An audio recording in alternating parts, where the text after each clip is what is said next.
મસાણી મેલડી માત કી જય. હર હર હર હર. અહીંયા બેઠેલા તમામ ભાવિ ભક્તોને જય માડી. મારી હું ખંભાત તાલુકાનું તામસા ગામથી આવું છું. આ મારી મોટી છોકરી છે. એને ક્યારેક માતાજીનો રથ જતો હોય કાં તો કોઈ જજા લઈને માતાજીના દર્શન કરવા જતું હોય તો એ બેભાન થઈ જતી. પછી કોઈક સારા એવા ભક્તિભાવવાળા ભુવાજીની પાસે આવતા તો મારી બેભાન થઈ જતી. કોઈ અમને અત્યાર સુધી ખબર પડી નહીં. મારે ગમે ત્યારે થાય તો એને નસ દુખવાનું ચાલુ થઈ જાય, એનું આખું શરીર ખેંચાઈ જાય. હું દવાખાને લઈ જાઉં તો 5-6 હજાર રૂપિયાનું બિલ બને. ડૉક્ટર બોલે કે નોર્મલ રિપોર્ટ. તો હું થાકી ગયો હતો ફરી એને લઈને ફરીને.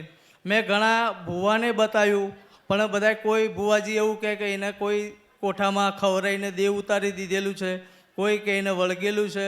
પણ હું તારા વિડીયો જોતો હતો અને વિડીયો જોતાં મેં તારા પ્રાત નારિયેળની મેં માનતા રાખી હતી. પછી તારે માનતા રાખ્યા પછી મેં કીધું તું કરી એ જ ખરું. એ પછી મેં ક્યાંય જોવરાયું નથી કે કોઈ ભુવા પાસે નથી જો. અને બીજું કે આ છોકરીને મેં કીધું આ માડીના તું વિડીયો જોજે. પછી મારાથી છાના માના અહીં ખડો લાવી હતી તો એનાથી આ ગેટની અંદર નહોતું હોવાતું. અને તારો પ્રસાદ ખાધો પછી તું એકદમ કશું થયું નથી. મેં તો મારી માનતા પૂરી કરી દીધી. અને આ જે કંઈ વસ્તુ લઈને આવ્યો છું એ પ્રેમથી લાવ્યો છું. જે કંઈ અમારી ભૂલ હોય તો બતાવજો. આ 5 વર્ષ પહેલાંનું હતું. મને 2 વર્ષ પછી ખબર પડી. કેમ આવું? એ હોસ્ટેલમાં રહી, હું ગામડે રહું. અમે ખ્રિસ્તી ધર્મમાં માનતા હતા. હા? ઈસુ ખ્રિસ્તમાં માનતા હતા. એટલે અમારા ઘરમાં કુલદેવીના દીવા કે કંઈ થતું નહોતું કે માતાજીમાં કોઈ માનતું નહોતું. ના કોઈ નહોતું માનતું. ગયા વાર મેં કીધું તું મારી ગીતા અલગ છે, મારું કુરાન અલગ છે, મારી બાઇબલ અલગ છે.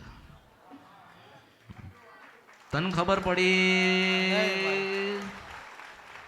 હજુ એક ખૂણામાં બેઠ્યો છે મુસલમાનનો દીકરો, 33-34 વર્ષ. મને બરોબર આંભળે છે હું મેલડી છું. હું કહું છું કે મને આંભળતો જ રહેજે, હું મેલડી છું. અમને તો કે કોણ બોલાવે? હું બોલાવું. હું સિદ્ધ બની સપરા નદી ગંદ્રપ્યા મેરડી છું.